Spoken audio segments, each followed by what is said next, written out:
With me this morning and with the review is Oliver Dobbs. Now, Oliver grew up in Polperro. He's got family in Truro, and he's also studying at Oxford University. Morning to you, Oliver. Good morning, James. How are you? Yeah, good. Thank you very much. Good to have your company. It's very wet and windy out there. I've come in all windswept. It was definitely the first real autumnal morning I've felt recently. Yeah. Especially given the nice heat we had last weekend. Yeah. I'll tell you what, though, it's quite mild with it. It is. But like the wind was strong enough that I was getting a bit of a chill as I came in. But it's only a 5-minute walk to your studio, so exactly. Not too bad for you. Yeah. What have you found in the papers that's caught your eye? Well, obviously the papers are dominated by the Israeli story and the conflict in the Middle East. My eye, as soon as when I woke up, I always look at the front pages on the BBC News app, and the one that really was the most striking to me was the Telegraph. Not so much for what it does show, but for what it doesn't show, in that they have in large print this tweet by the Israeli government, which attached to it is a photo of a dead, mutilated baby. There's no other nicer way of putting it. And they don't have the image apart from on their inside pages. And I was just discussing with your producer outside, I think I'm a half American, and for us, I think this is very reminiscent, and Netanyahu said this, of the September 11th attacks, that it came out of nowhere, that a country that really stood by its resilience and security was so viciously attacked in such a surprising way. And I was reminded of the image, you may or may not remember, of the falling man in 9/11. Yes. The guy who tragically jumped from the tower, as many did on that day, and that sort of image of him, which was sort of almost saintly in its sort of proportions and how he was angled.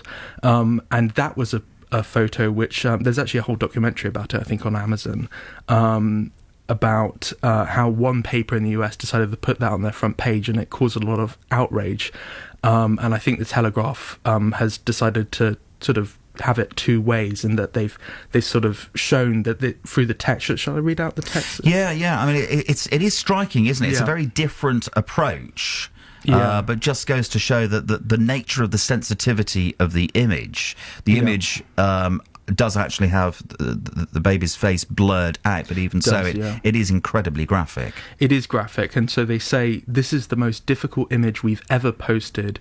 As we are writing this, we are shaking. This is a government official Twitter tweeting this, so they're really wearing their heart on their sleeve here. We went back and forth about posting this, but we need each and every one of you to know this happened, because especially in the age of fake news and disinformation, I remember over the weekend on Twitter or X, there was a sort of debate as to whether these claims of babies being killed were true or not, and it was just this absolutely typical back and forth of he said, she said, and so I felt the Israeli government felt the need to say, look, this happened. And for it to both be shown but not shown in quite a sort of evocative way on the front of the Telegraph.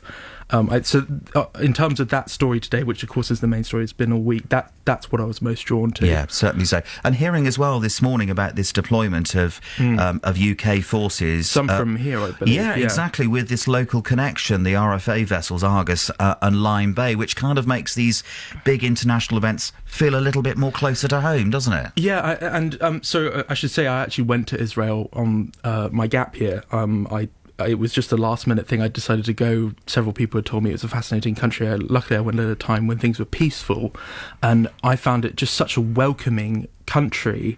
And what I think a lot of people don't necessarily realise, in part because the Jewish population of the world is actually quite small, it's about 16 million, is how deep-rooted connections between Britain, specifically Britain and the USA, are in Israel. There's a lot of expats there, Jewish Britons who have moved, Jewish Americans who have moved, and so that's why we've had, I think we're up to over 15 British nationals feared killed or missing, which is just so tragic. And I think my opinion is absolutely right that we should be there to support Israel, given that, I mean, ultimately, if you go back historically, we were part of the drawing of the map in Israel. Our sort of connection with Israel is inextricably linked. And I think when they are clearly, obviously there's civilians who are going to suffer on both sides of this conflict, and that's devastating.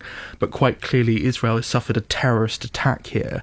And I think that image, which you can find on page 3 of the Telegraph if you can stomach it, I think just shows that this is a different kind of conflict. There was a they're saying war has limits, and this isn't war; it's something far more grotesque. Yeah, it is a difficult thing to reflect on. That is for sure, and also to look at as well if you choose to do so. Oliver, thank you very much for your perspective on that. We'll talk about some other things, some things lighter maybe. Yes, that are hopefully in the papers today. There are some nice stories. We'll come to those a little later, but for the moment, Oliver Dobbs with a review. Thank you, James Church.